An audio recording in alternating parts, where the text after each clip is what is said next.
Bienvenue dans Point Barre, le podcast juridique de l'Auxiliaire, l'assureur des professionnels du BTP. Point Barre, c'est l'occasion d'échanger avec notre responsable juridique, Claire Roussel-Zizine, autour d'une décision de jurisprudence qui a des répercussions très concrètes sur la vie des acteurs de la construction. Aujourd'hui, nous allons vous parler d'un sujet très important pour les dirigeants d'entreprise, à savoir la possibilité de voir leur responsabilité civile personnelle engagée, y compris dans le cadre de l'exercice de leur activité professionnelle. Claire, on vous écoute. Tout d'abord, il me semble nécessaire de faire un court rappel théorique de la responsabilité personnelle du dirigeant et des cas où cette dernière peut être engagée.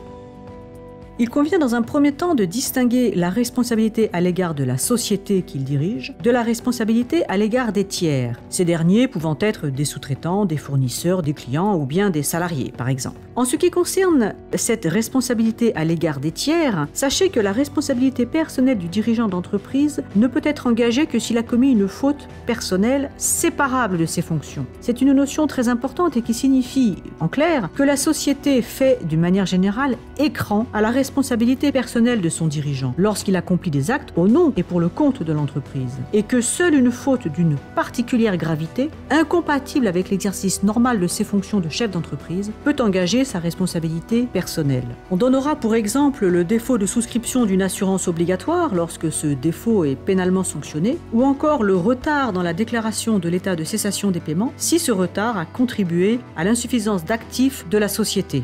Concernant la responsabilité personnelle du dirigeant engagée à l'égard de sa propre société, et c'est en cela que notre histoire du jour nous concernera, il existe deux types d'actions qui peuvent être entreprises.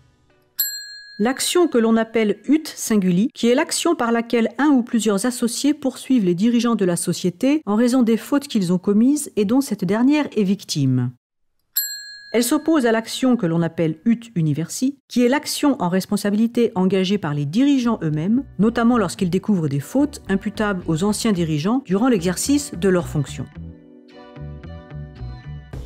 Mais alors Claire, pouvez-vous nous faire part d'une affaire mettant en jeu cette fameuse action ut singuli, particulièrement peu connue des dirigeants ?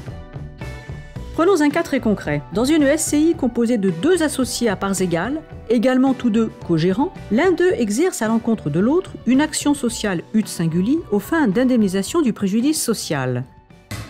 La Cour d'appel juge l'action recevable et condamne le défendeur à indemniser. La Cour de cassation approuve l'arrêt d'appel au motif que l'action sociale ut singuli, bien que secondaire par rapport à l'action sociale ut universi, peut être dans ce cas engagée car le conflit existant entre les deux associés caractérise une situation de blocage empêchant l'exercice de l'action ut universi.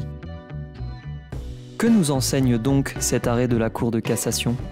Parce que le dirigeant n'entreprendra raisonnablement pas une action ut universi lorsqu'il est à l'origine du préjudice, puisque cette action pourra aboutir à sa propre condamnation, la loi permet à un associé ou à plusieurs associés, par l'action ut singuli, d'agir en justice au nom et pour le compte de la société pour demander réparation du préjudice que celle-ci a subi du fait des fautes commises par son ou ses dirigeants.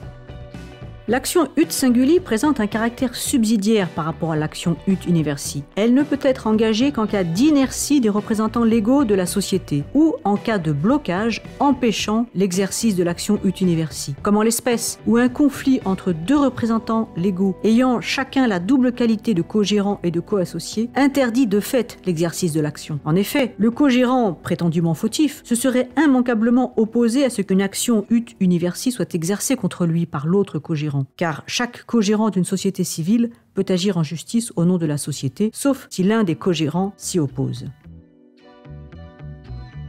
Mais alors Claire, si je vous suis bien, l'action ut universi est en règle générale prioritaire par rapport à l'action ut singuli, qui va donc constituer une sorte de solution de repli en cas de situation de blocage. Effectivement, l'action ut singuli peut être exercée par un associé co-gérant contre l'autre co-gérant et sera recevable dès lors que le conflit existant entre eux empêche l'exercice de l'action ut universi. Point barre. On se retrouve bientôt pour un nouvel épisode de Point Barre, le podcast juridique de l'Auxiliaire.